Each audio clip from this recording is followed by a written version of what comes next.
Hello everyone, my name is Dr. Phil Arnone. I'm a chiropractor. I've been practicing for 30 years. I do have a degree in functional medicine. I'm a board certified chiropractic internist, and for those of you that don't know what that means, basically it's training in modern medical diagnostics, but our approach to resolving issues is more towards looking towards the cause of disease and treating it with diet and natural medicine. The reason I've called this seminar to our attention, which I call Fearless Health, is because I think when you start talking about natural health, you need to talk about becoming fearless. So why do I call this seminar Fearless Health? You see, there are many things about healthcare that are scary, but in order to become truly healthy, you need to become fearless and understand the incredible power that your body has to get healthy and stay healthy naturally. Fear is a very common thing in healthcare because there are a lot of questions that we have, a lot of things that are really scary. As we look at that, some of these choices that we have to make throughout our lives affect our family and our kids and our parents and ourselves. What are some of these things? How do I do what's best for my family? What is causing my illness? What could happen if this gets worse? Am I doing what's right for my children? What if I don't do what they say? Oftentimes, when things don't make sense, fear is used to overcome common sense. And a lot of these things are not done maliciously. These are people's fears that are managing your conditions. And so as I talk about fearless health, my goal for you today is to gradually discover the things about health that make sense and the things that don't make sense, and for you gradually to become healthy naturally and to become fearless. So let's talk about what's fearful, because we also talk about the fact that not everything that everybody else believes is true. And see, whenever somebody uses the word, the science is settled, we should all be concerned, because the science is never settled. Throughout history, there have been times where people have believed something to be an absolute truth, only to find decades later that it was not true. But when everybody believes something to be true, it's hard to disagree with that or to believe in things that make common sense. And I say this not just from somebody that has never experienced fear, because see, my own journey started with that. You see, once upon a time, 30 years ago, I was told by a physician that I had a chronic disorder, that I would need medications that would suppress my immune system for the rest of my life. And that didn't make sense to me. And their response to that was, you absolutely need these medications, and if you do not go on these medications, you will be absolutely crippled 30 years from now. And that you would beg me to go back in time and wish that you had allowed me to put you on these medications. Do I think that that physician did that maliciously? No, of course not. Because that's their fear, that's their education. What are they taught in school? They're taught in school that the only way to manage a condition is with medication. And when faced with a significant illness, their fear for you is something that they try and impose upon you. And again, it's not malicious. They're truly worried about you. That was not my path. And fortunately for me, 32 years later, here I am. I have never taken a prescription medication in the past 35 years, nor has anyone in my family. And so when I talk about a fearless journey, I understand that oftentimes fear forces us to make decisions. But you see, these decisions sometimes affect our life drastically. Sometimes a wrong turn you can come back from, but other times you could never find your way back. What would have happened if I would have went on immunosuppressant drugs for my entire life?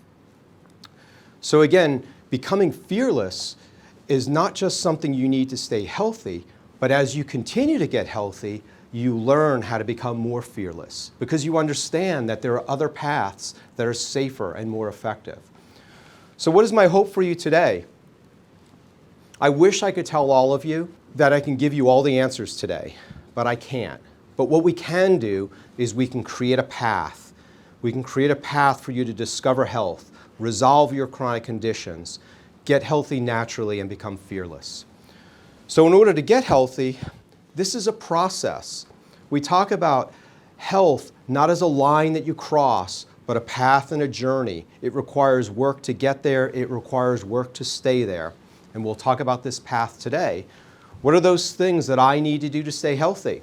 Well, we need to talk about evaluating your chronic health, evaluating current medications, creating a plan to correct chronic illness, evaluate your habits, whether they're exercise, diet, environmental factors, evaluate your structure and gait and alignment, evaluate your plan to remain healthy, and probably more importantly, evaluate a plan for if you do get sick. Because see, when people get ill, they go into crisis mode, and crisis mode allows fear to overcome common sense. So having a plan for when you get healthy, for when you get sick. And then on top of that, organize your team. You need people to work for you to help you get healthy and to stay healthy.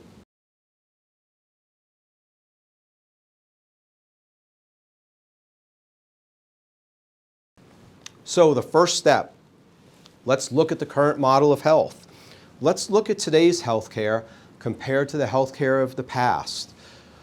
Let's look at the CDC website. And what does the CDC say about America? Well, it says that 6 in 10 Americans have at least one chronic disease, and that 4 in 10 have 2 or more chronic diseases. It claims that the great majority of these conditions are due to lifestyle factors and environmental factors. We talk about our children. 4 in 10 children now have 2 or more chronic diseases. Childhood allergies, asthma are all on the rise. Diabetes, obesity, cardiovascular disease, cancer in our adult population, all on the rise. Every single disease that you can think of increases every year. Does this make sense? Is our healthcare system working? What's scary is the fact that people have so many chronic diseases. I think that is the scariest thing out there. And so when we talk about fearless health, people are afraid of the wrong things. People are walking around with obesity, diabetes, and they're not afraid at all because someone has told them a pill will resolve their issues. But these diseases are on the rise, and fixing these things is essential to your health. So let's look at the most common medical conditions. And as we look at these 30 most common conditions that most patients seek out care for, once again, the great majority of these, 80 to 95%, depending on the condition, are due to lifestyle and environmental factors. What are the treatments for these disorders? Well, you all know the common treatments from the medical professionals: antibiotics, medications, steroids, vaccines, antihistamines, allergy shots, referral to a specialist. Modern medicine will note that there is not one single drug that addresses the cause of disease, that drugs and medications are meant to manage disease, not treat the cause of disease. That is in the medical literature. And if 85 to 90% of these diseases are caused by diet, lifestyle, and environmental factors, and none of these medications are meant to treat the cause of disease, are these the tools that you want to manage your health? These are decisions that you need to make. Does this make sense that the past decade saw a 10% increase in the number of Americans using at least one prescription medication, a 20% jump in the number of people using 2 or more? That the number of Americans using 5 or more prescription medications has increased by 70%. Does this make sense? There are all kinds of textbooks about how our modern medications are causing many of our modern diseases. What is the actual question that you need to ask yourself? Well, what tools and methods do I want to manage my health? What is my philosophy of health? And what frightens me more? So again, if we take a little closer look at some of these conditions, we can't look at all of them today, but let's just look at 3 or 4 of the modern conditions that people consult physicians for. And let's look at how those medications deal with the disease itself. We'll start with gastrointestinal disorders. Do you know that chronic gastrointestinal disorders are prevalent in almost 30% of the American population? Chronic gastrointestinal disorders are one of the major sources of immunosuppression. So if you want to be healthy, you need your gastrointestinal system to be healthy. What are some of the common disorders? Gastrointestinal reflux, irritable bowel, celiac. You can read all of them. What are the treatments? Or what are the causes of these disorders? Some of the causes of these disorders include food sensitivities, gluten intolerance, histamine intolerance, lectins, systemic yeast, dysbiosis, viral load, bad diet, alkaline acid issues, poor organic function. The list goes on. But what are the treatments? The treatments include medications. And again, we can look at this list of medications. Absolutely none of them address any of those causes that we looked at in the previous slides. And what's more concerning, we already talked about how chronic gastrointestinal disease is a major cause of immunosuppression. But those medications themselves further cause immunosuppression. And I hear this all the time from my patients, that I was looking for a natural solution to my Crohn's disease, and I was so upset with my physician because they recommended a steroid. And my response to that is, well, what do you expect? You know, you're going to a physician that their education is about medical management. It is not about treatment of the disorder. And so when they see somebody with Crohn's disease, which can be a very serious disorder as it progresses, their model is not to correct the cause of disease. That's not their education. Their model is to treat and manage the symptoms. And again, it's the wrong fit. You know, if you're asking the question, how do I resolve my problem naturally, and you're going to somebody that their tools are about managing the condition, it's a wrong fit. So think about who you're asking the question to, and if you're asking the question, don't be upset when you know what the answer is going to be. And again, do these physicians recommend steroids maliciously? No. They're fearful for you. They are fearful that if you have Crohn's disease unmanaged, it could be a very life-threatening disorder. And they need to manage it with the tools that they have. So again, it is not out of maliciousness that they give these recommendations. It is not their training to correct the cause of disease. It's about managing the disorder. Let's look at some of the diseases and some of the concerns that these medications cause. Proton pump inhibitors. These are things that people take for reflux. Long-term use cause fractures, increase your chance of pneumonia. They cause mineral deficiencies, vitamin B deficiencies, chronic kidney disease, and dementia. They also increase your chance of developing bone fractures from osteoporosis 62%. And again, what did we say? Chronic gastrointestinal disorders cause immunosuppression. The medications cause immunosuppression. If you want to be healthy, these things are not appropriate tools. What about chronic pain? Let's talk about another condition. Studies show that chronic pain rewires your immune system and your nervous system, meaning that it permanently changes how you react to things. And we know that chronic pain causes immunosuppression. What are some of the things that are used for chronic pain? Well, NSAIDs. We know that the long-term use of NSAIDs increase your risk for heart attack, documented in the medical literature. What are some other therapies? Corticosteroids. What do corticosteroids do? Well, we know that corticosteroids suppress your immune system, weaken your bones. In fact, over the course of time, corticosteroids can contribute to many disorders. Let's look at some of the ways that other physicians are managing disease, because 1 in 5 Americans, again, suffer from chronic pain. Let's talk about surgery. Look at this study in Spine Journal that 42% of work comp injuries, if they go to an orthopedic surgeon first for pain, wind up with surgery. But if that same group goes to a chiropractor, only 1.5%. Surgery is on the rise. What about opioids? 128 people a day die from overdosing on opioids. And it is suggested that 80 to 90% of opioid addictions start with people trying to manage chronic pain. Are these the tools that you want? What about heart disease? Well, let's look at heart disease because the CDC says almost 95% of heart disease is diet, lifestyle, and environment. What are the tools to manage heart disease? What are the treatments? Well, here comes another one of those questions that I see every day from my patients. My cholesterol was high and I was so upset because my physician keeps trying to force me to take statins. Well, if you're not managing your cholesterol, that's their job. Why are you upset with them? You know, they are worried about you. They're fearful that if your cholesterol continues to elevate, you will have a cardiovascular incident. It is not their training, it is not their tools to manage cardiovascular disease naturally. It is their training to treat the symptoms of cardiovascular disease and mitigate more complicating symptoms. Once again, it's the wrong fit. You know, if you want to fix cardiovascular disease, you need to ask the questions to the right people. You know, if you need your hair cut, you don't go to the dentist and get upset that the dentist didn't cut your hair. You need to ask the right questions. And again, this is their fear.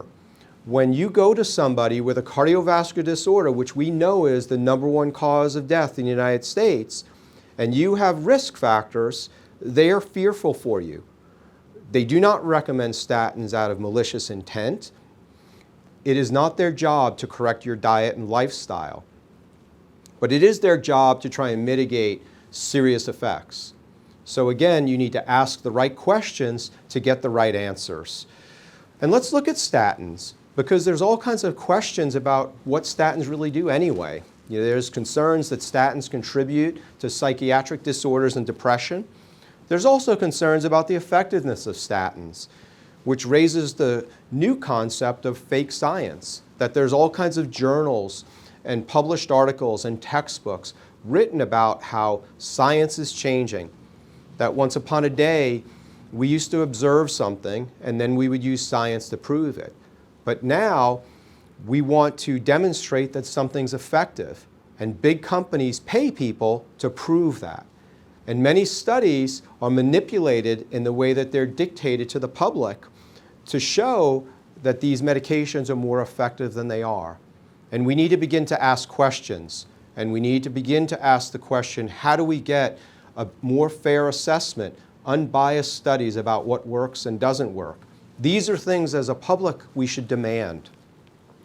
So again, with the exception of emergency medicine, which we have one of the greatest systems in the country, there are no medical therapies that treat the cause of disease.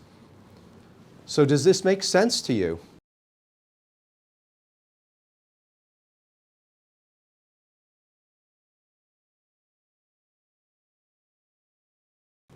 What about cold and flu?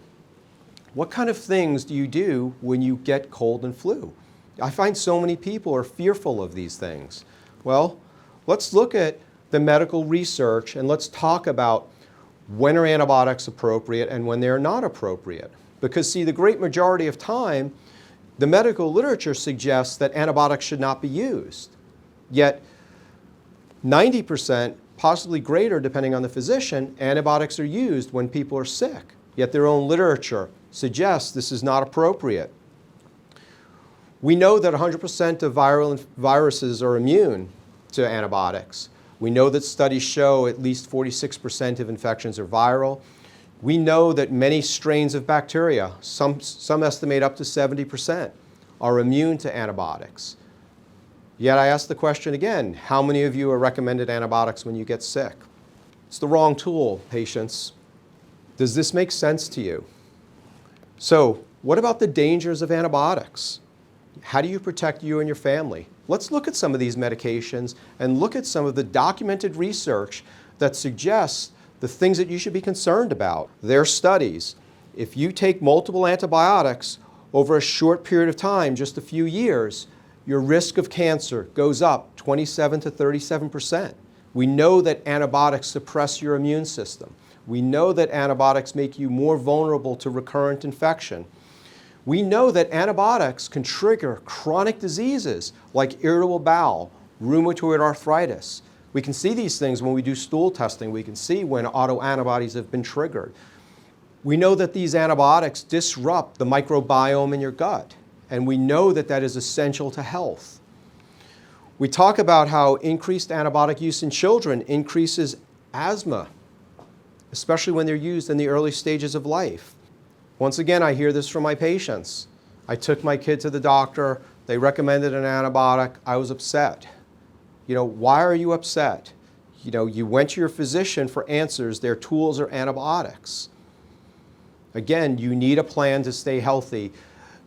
You move towards antibiotics and surgery when you're in crisis, but you need to learn how to manage your health, stay healthy naturally, and become somewhat fearless so that you can mitigate the times that you need these things and hopefully eliminate them altogether. Sometimes their recommendations even conflict with their own studies. Multiple studies show that in case of ear infections, it's better to sometimes just wait and see what happens. Yet that's often not the case.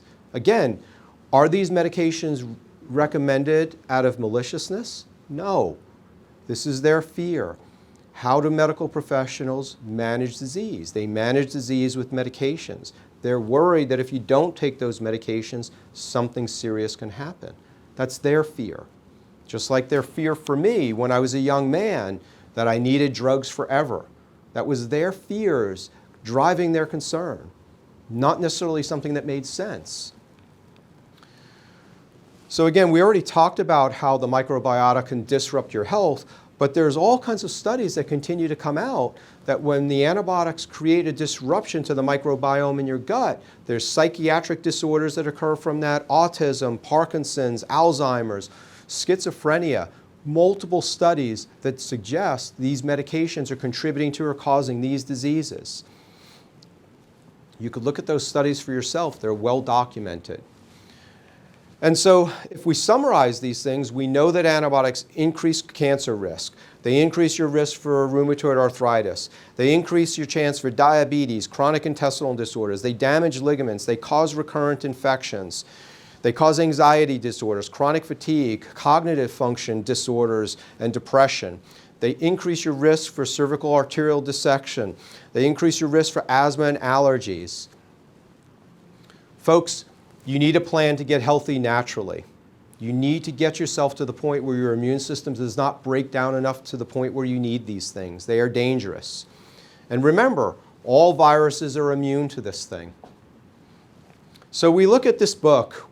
30 years ago when I used to lecture, I talked about this book, The Coming Plague, which was written in 1990. The Coming Plague talked about how if people continue to become dependent on antibiotics, and if people continue to become dependent on vaccines to develop some sort of acquired immunity, that little by little, people's natural immunity would be suppressed. And on top of that, superviruses would start to develop. So this book, The Coming Plague, talks about how if we don't start improving our health naturally, that we would see more and more disease in the decades to come. Which brings us to where we are, looking at COVID. You know, what's happening with COVID? We have a virus that mutates. We have a new virus. And what's happening here? Is this fear or common sense? I think what's happening is the medical professionals and our government professionals are fearful, and rightfully so, because what is their approach to health? Antibiotics and vaccines. What do they have for COVID? Nothing. But again, does the fear make common sense? You know, when we look at the numbers and we look at China, one of the things that nobody's talking about is if you think about when these statistics were posted to my presentation, there were roughly 640,000 people that were tested positive in China with COVID. Yet less than 20,000 had died. And the thing is, if 600,000 people had tested positive, that means they were sick enough that they needed to be tested. And if they were sick enough that they needed to be tested, that means there were probably 600,000 to who knows how many millions that had minor symptoms that didn't even know they had COVID and they recovered. And on top of that, there's probably a whole bunch of people that got exposed to the virus that never even experienced any symptoms. But nobody's talking about those numbers. They talk about how many people are dying. And whenever people are dying, it's a crisis. And we have to respect the position of our government and healthcare officials in terms of how they're managing a crisis. But what we do need to question is, does this make sense? We already talked about the coming plague. We talked about how this has been predicted in the future. And when we look at the numbers, the CDC says that the only people that are dying, or at least the great majority of people that are dying, are those that are 80 and over, and by nature of their age are immunosuppressed, or larger groups between 60 and 80 with multiple health complications, meaning that those people are already immunosuppressed. And while it's difficult to follow the numbers because there's questions about the accuracy of the testing and who's getting tested and who's not, but at the end of the day, very few people that are truly healthy are getting sick and dying. They're getting sick and getting well. And so when we compare this to some of the other diseases, we look at the flu, and we look at the flu in the same period of time, and we had 31,000 cases with 12,000 deaths. In fact, when you look at the statistics for 2018 to 19, there were over 30 million cases of the flu and over 100,000 deaths. What about other diseases? You know, when we look at other things like H1N1, in 2009, 60 million cases of H1N1 in the United States, 12,000 deaths in the US, 284,000 deaths worldwide. What about when H1N1 came around in 1918? 675,000 deaths in the United States, 50 million deaths worldwide. We've had diseases in the past. The concept of viruses periodically coming through and causing pandemics is commonplace. It's not something that's out of normal. It's going to happen once in a while. But according to the CDC, the people that are dying are the people that are immunosuppressed or compromised. And the problem here is greater numbers of our population are immunosuppressed. And it's probably why the government and our medical physicians have gone into this lockdown mode, because we're trying to protect the people that are immunosuppressed. But does that mean that healthy people should be fearful? Not necessarily. That's not what the statistics say. Maybe fearful that you're going to contaminate somebody that is immunosuppressed. But does this make sense? What are we going to do? The real tragedy about any tragedy is if we don't take lessons away. See, I think what's really scary about what's happening right now is that we're not asking the right questions.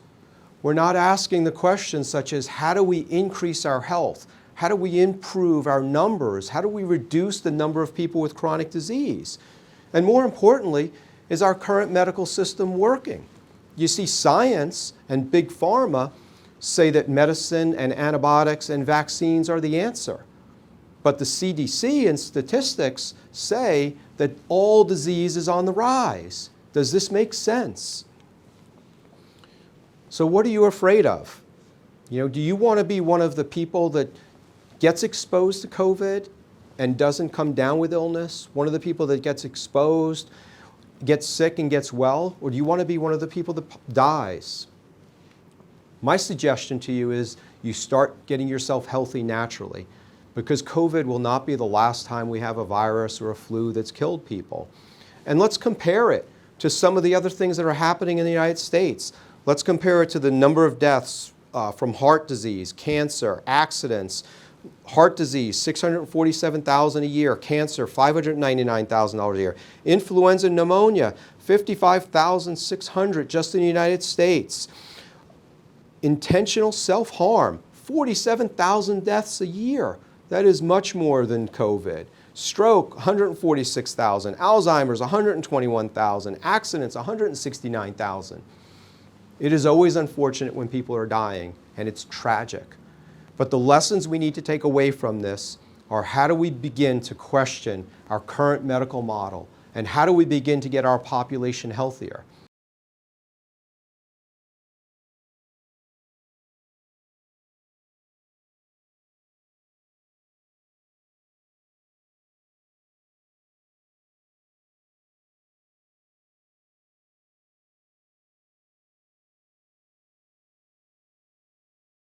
So let's talk a little bit about the immunity and what happens with the immune system and how disease is meant to be fought.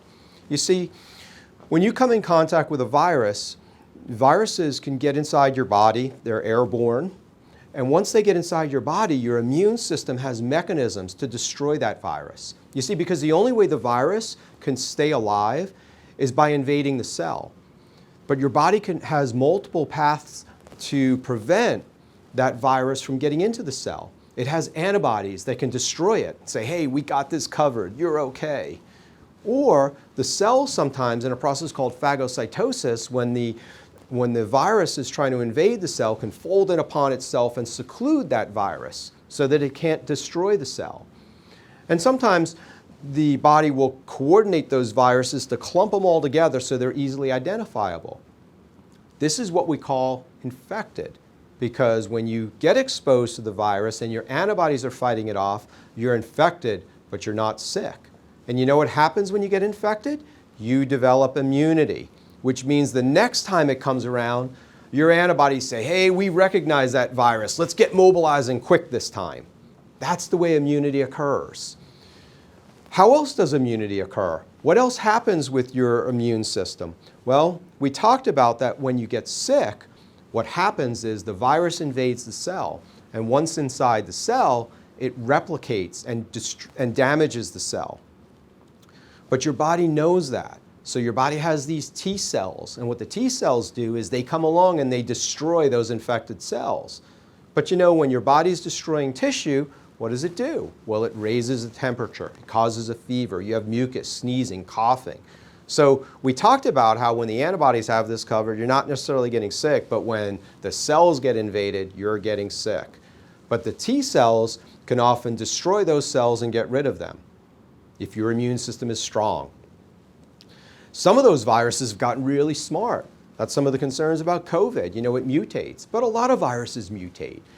And they know how to camouflage themselves. So all of a sudden, those abnormal cells that are infected with the virus kind of look like normal cells.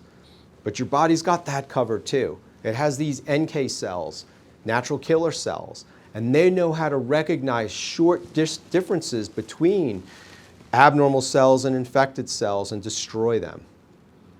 So again, what happens once your T cells and NK cells activate? You develop immunity, so the next time this comes around, that you get better faster, or sometimes you get infected and don't get sick. That's natural immunity. And so again, we talked about why is our government so concerned, why are big pharma and why are the medical professionals so concerned? Because again, they know that people don't necessarily have natural immunity to COVID. So again, what is their plan? Well, we need to develop immunity through vaccines, right? We know that that's their process. We've already talked about that. But what you need to do is you need to worry about strengthening your immunity. And what kind of things weaken your immunity? Well, let's talk about some of those things, because these are things that make you more prone to not just getting infected and getting well, but to getting sick and not getting well because your immune system is weak. Chronic disease, antibiotics, steroid usage, antibiotics, immunosuppressant drugs, autoimmune conditions that are unmanaged, chronic pain, obesity, inflammation, chronic gastrointestinal disorders, diabetes, abnormal movement and gait, chronic stress, bad diet, poor exercise habits, chronic unmanaged stress, and fear and anxiety. Could you imagine if our healthcare professionals and our government exerted the amount of energy that they have dedicated to COVID, to getting our population healthier, to helping people determine how to correct these things that we've talked about that cause chronic weakness to our immune system? This is what we need to move towards. Again, the CDC says the people that are vulnerable to COVID are the people with these chronic diseases. The sadness of life is not necessarily that we have a virus like COVID, but that we have increasing numbers of our population that are vulnerable to death from viruses like COVID. So, since antibiotics don't work, the next line of medical defense to help you stay healthy is vaccines. But let's look at this, because once again, we talk about fear versus common sense. So to date, we've talked about some of the common diseases that people utilize medications for. We talked about heart disease, we talked about GI function, we talked about cold and flu. And we talked about, does it make sense, our approach to those disorders? Does treating the symptoms make sense to you? What are you more afraid of? Are you more afraid of the treatment? Or are you more afraid of the fact that chronic disease is being ignored? So let's look at the next stage of how things are managed in healthcare and whether they make sense. Because medicine says that vaccines improve our health, and that science says this is the case. But let's look at the common sense of this. You see, when I was a young man, there were 3 vaccines, but that is not the case now. There are over 60 vaccines that people receive, and there's over 270 in development. And so we start asking the question, well, if the facts say that we're getting more unhealthy every year, and medicine has more and more drugs and more vaccines, does this make sense? Does the escalating vaccine schedule, does the escalating use of medications help us to stay healthier? Does that make sense? Science says yes. Statistics and common sense says no. And let's look at things like viruses. There are 10 to the 30th power viruses in the atmosphere. And while not all of those affect humans, that's a lot of zeros. And the question is, well, we've got 60 vaccines. Do we need 300 vaccines? How many do we need to combat all the viruses in the air? There's not enough. And what about bacteria? Trillions and trillions. I don't even know how many zeros that is. These are bacteria in the air. They say that in 1 cubic meter of air, there's over 800 million viruses. So as you swipe your hand through the air, 800 million viruses. All things that your immune system should be able to fight off. And let's talk about what the CDC says, because science says vaccines are an effective way to stay healthy, and that we use drugs and vaccines to get people well, and that we're using vaccines to try and build immunity. What is immunity? We already talked about that. Well, immunity doesn't mean you're immune to the disease. It just means that when you come in contact with it, you respond quicker. And that's the purpose of a vaccine, is to expose you to that. But again, we talked about in China, while nobody's testing everybody, there are probably millions of people that have come in contact with COVID that didn't know it, that have developed some sort of immunity. And that's what they want to do with a vaccine. And the question is, yes, the government is trying to do what they need to, and yes, Big Pharma is trying to do what they need to, and yes, Big Medicine is trying to do what they need to, but does this make sense?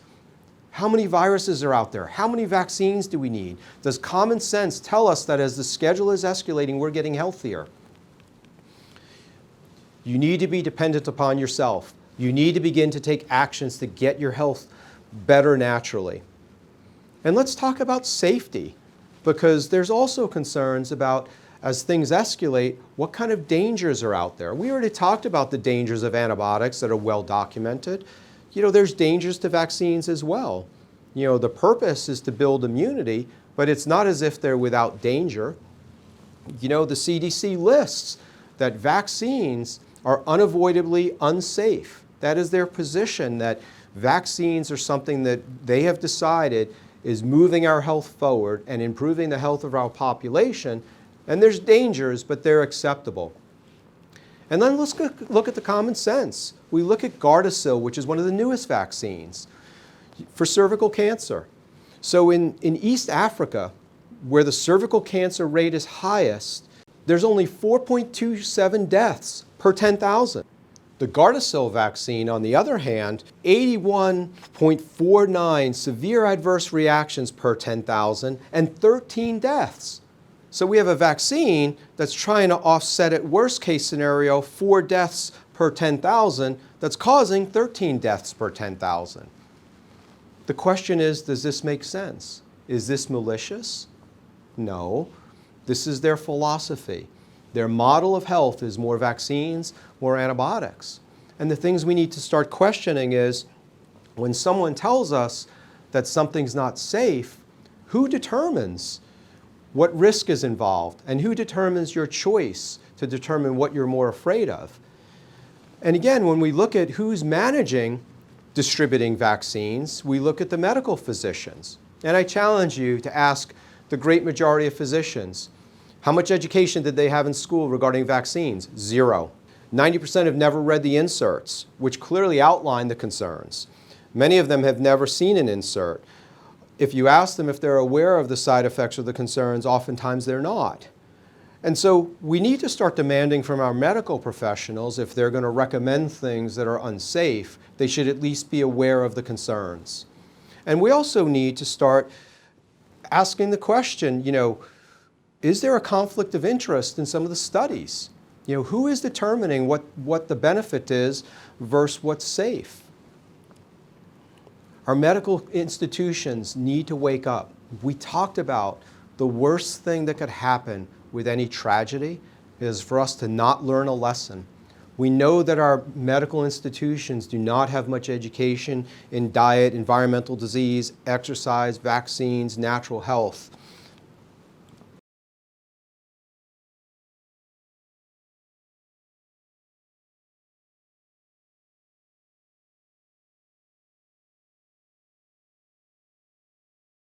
The current model of health is failing our population. I hope that all of you start to begin to recognize that some of this doesn't make sense, and that if you need to stay healthy, you need to get healthy, and you need to take charge of your chronic conditions and create a plan and organize your team. We, the people, must demand from our government and our medical professionals to start recognizing the data and looking at the common sense of health, because a lot of these things do not make sense. Many doctors have already begun to understand this. And this is why you're seeing a little bit of an upheaval among our physicians breaking away from traditional medicine. And what's more concerning is some of these people are scrutinized. And I ask you the question, when did it become villainous to ask a question? We talked about in the very beginning that there has never been a time in history where the science has been settled. But now, asking questions has become villainous. When you start questioning what's happening, the fear versus the common sense, the statistics versus what's actually happening, these physicians are criticized. And now we're dealing with a concept of fear versus freedom. Because asking the question should never be a crime, and whenever asking the question has been a crime, there have been great tragedies in history. We as the population need to be allowed to ask the question, and we need to demand our professionals ask these questions, and we need to demand this of our government. And what about Big Pharma? Can we trust Big Pharma? You see, because we're in this age of fake science, where studies are performed to prove what people want them to say. And who trusts the government these days? The government doesn't trust the government. The Democrats don't trust the Republicans don't trust the Democrats, the people don't trust the government. And do you trust Big Pharma? Well, we're dealing with a situation where people think we're in the age of information, but we are not. Google and Facebook have already admitted to censoring information, meaning that information is censored based according to sponsorship. The news does the same. Do you think the news that has 90% of Big Pharma commercials paying for their airtime, do you think they're going to not censor what's said to protect their major vendors? We are in a major time of direct information, which is directed by what people want you to see. And that's scary. And what's more concerning is some of these companies have proven over and over again not to be trustworthy. We can go on and on about the different medications that have been known to be damaging to our health. The thalidomide tragedy, the DDT situation, the SSRI cover-up, the Vioxx situation, the landmark settlement against opioids. Many of these medications, big companies knew there were major problems with issuing these to the public. Yet that information was buried. And then once it was discovered that it was buried, there were no fines levied. There were no consequences. In fact, even after these companies have continued to be proven to be untrustworthy, in 1984, it was determined that they're no longer responsible for any damages that occur from a vaccine. And they've set up a VAERS court with over $4.2 billion of settlements over the years. These companies are no longer responsible for any of the damages that occur from their medications. And so I asked the question, how do we trust companies that already have a proven track record of burying evidence, of putting big dollars and big profits before human health? How do we trust this situation? Who do you trust? Do you trust yourself? Do you trust your ability to get healthy naturally? Or do you trust the science that's out there to prove that medications are effective? We already talked about how Big Pharma is mitigating the news, but do you trust the government's ability to manage things appropriately? Big Pharma spends $27 million a year that we know of to put our elected officials in office. And while some of those people really mean well getting in, how many of you really believe that they are unaffected by the dollars that help them to get reelected? We are talking about a situation of health and fear and big pharma all at odds with one another. And you need to begin to get healthy naturally in order to protect yourself from the billion-dollar industries that are controlling healthcare. So again, I ask you, is this the philosophy you want? As we begin to talk about natural health, you need to decide, are these the tools that are right for you?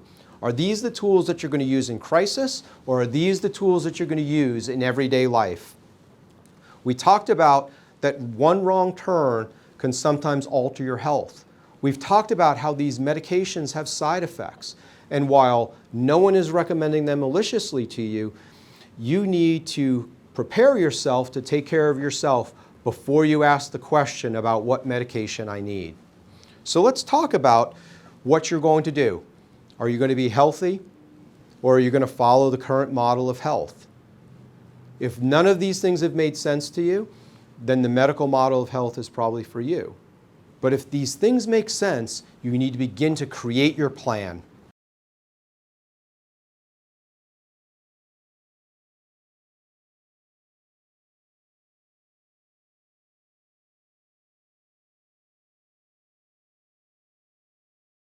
The best model of health is a strong immune system. And in order to have a strong immune system, you need to get healthy and become fearless. And again, we talked about in the very beginning that that is not a line that you cross. It's a process, and your immune system needs to be exercised. And the process of getting healthy is a process of daily change and activities. So how do you stay healthy naturally? We talked about the first two stages: evaluate your philosophy and educate yourself. The reason I spent so much time going through the statistics of healthcare is you need to begin to make sense of this, and you need to decide what makes sense to you. But again, once you've decided that it makes sense and you want to go down the journey of getting healthy naturally, these are the other things you need to do. Evaluate your current health. Evaluate your current medications. Create that plan to correct chronic illness. Evaluate exercise, stress, nutritional habits. Evaluate your structural alignment and gait. Evaluate environmental challenges. Create a plan to remain healthy. Create a plan to deal with sickness and organize your team. So let's start with step 3. Evaluate your current health. This should be easy. Get out a pad and paper. Get out a computer. Make a list. Determine what chronic diseases you have and start searching for someone to help you resolve those conditions. You remember we talked about chronic disease is one of the most critical things that weakens your immune system. If you want to get healthy naturally, you need to reduce the things that damage your immune system. Chronic disease. Remember what we talked about, fear versus common sense, what weakens immunity. We talked about the various autoimmune diseases, the various medications, the various disorders. You need to begin to make your list and create a plan to eliminate the cause of disease. Remember the CDC said 6 in 10 Americans have one chronic disease. 4 in 10 have 2 or more. Who do you want to be? One of the people without chronic disease or one of the people with chronic disease? One of the people with autoimmunity and immunosuppression or one of the people with a strong immune system? Choose a strong immune system, please. Step 4, what medications are you taking? We've already talked about how chronic diseases can weaken immunity, but the medications themselves often weaken immunity as well. So how do you create a plan to safely get off some of the medications you're on? Well, it starts with fixing chronic disease. Do you want to be one of the many Americans taking multiple medications a day, or do you want to start treating and discovering the cause of your illness? Step 5, let's start creating a plan to correct these chronic illnesses. Who can you reach out to? Is it a medical physician? Is it a chiropractor, a naturopath, a homeopath? Is it self-help? These are the things that you need to find out for yourself. What about step 6? Well, you need to begin to evaluate some of the things that damage yourself other than just chronic disease, because sometimes it's just bad dietary habits. Sometimes it's poor exercise habits. What about your stress levels? How do you address these things in your life that we know contribute to weakening your immunity? And again, we talk about how do you do things that strengthen your immunity. Are you going to start increasing your exercise habits? Are you going to improve your sleep? How about your attitude? We already talked about that fear and anxiety are one of the two things that weaken your immune system most. How many people have recently been undergoing immense anxiety because of what's happening with a virus? Weakens your immune system. Good foods, fruit and vegetables, various nutritional products can strengthen your immunity. And what else? Acquired immunity. See, as you come in contact with a virus and you get used to it, you strengthen your ability to fight it the next time around. If you take an antibiotic to kill that and it weakens your immune system and it kills the bacteria, you don't develop the same sort of immunity to that bacteria. Step 7, environmental factors. We all know that there are other factors that contribute to ill health, and we can go through the various toxins. But what I find interesting is so many people are worried about the things in their soap, but they're taking 12 medications a day. You need to start looking at the common sense of things. Yes, we have environmental factor problems, and if you need help with those, there's lots of tests that can be done to identify what things are present in your particular situation. But look at the common sense of things. There are plenty of things that people are doing that are far more dangerous than environmental factors. And what about your gait and alignment? When you see people walking down the street like this, that's not healthy. We know that pain and misalignment cause inflammation, and that inflammation causes destruction to the bone and advanced arthritis. We know that inflammation damages the nociceptors, which causes damage to the nervous system, which weakens immunity. We already talked about that chronic pain weakens immunity. So start looking at your posture and start looking at your movement patterns and your sitting patterns at work and start making corrections or get help for those things.